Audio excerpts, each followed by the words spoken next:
Përshëndetje të dashur miqtë e mi, përshëndetje të nderuar ndjekës. Ja ku po ritakohemi sërish me mua Tirona Lilin, pikërisht këtu në kanalin Monitor TV për të ndarë me ju lajmet edhe ngjarjet më të fundit. Dua të ndaloj tek një lajm i cili në fakt ka ngritur pikpyetje jashtëzakonisht të mëdha te publiku, çfarë po ndodh tek Ferma VIP dhe çfarë po ndodh tek Vizioni. Tek emisioni pasdites po bëhen ca analiza, ka ca të ftuar të cilët të analizojnë, të cilët të japin mendimin e tyre rreth fituesit të këtij formati dhe analizat janë një çik analiza të çuditshme.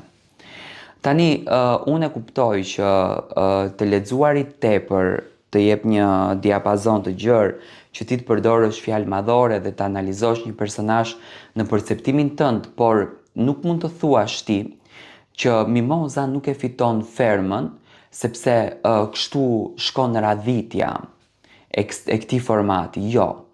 Ky format është një format që ka një mënyrë votimi. Shqiptarët votojnë.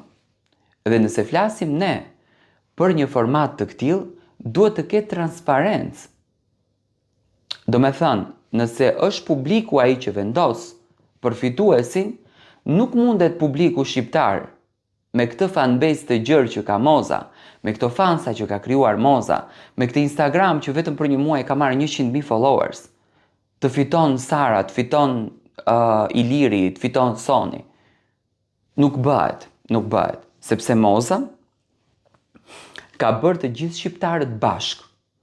Ju duhet të thoni që produksioni ndoshta do të bëj këtë herë lëvizje dhe nuk do t'ja jep Mimozës fitoren sepse ashtu do produksioni, por nuk mund të thoni që publiku Mimoza nuk fiton sepse Mimoza është misionare, kërkon misionet e saj, ajo e ka kuptuar që nuk fiton dhe ka ndryshuar strategjinë, ka ndryshuar stilin. Jo, në Big Brother dhe në Ferma VIP, derisa publiku shpenzon nga lekët e tyre, ne duhet flasim me gjuhën e popullit, duhet publiku ta vendos fituesin, jo producenti.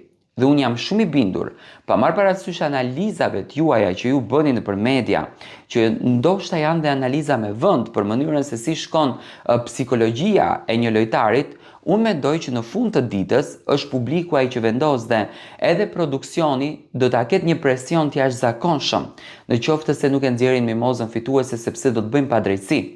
Kjo ferm, në qoftë se ju sot dhe ne ulemi në për këto karige dhe komentojmë këtë fermën, e komentojmë vetëm nga fakti Mimoza Ahmetit, nuk e komentojmë që ka patur lojtarë të tjerë, janë haruar lojtarët e tjerë. Komentohet vetëm nga fenomeni Mimoza Ahmeti dhe ky fenomen me patjetër që duhet në fund të shpërblet me kurorën e fituesit. Nuk mundesh ti të mbash brenda peng një fenomen për 3 muaj, t'ja marrësh të gjithë energjinë e tij dhe më në fund t'i japësh fitoren dikujt që nuk ka dhënë fare lojë.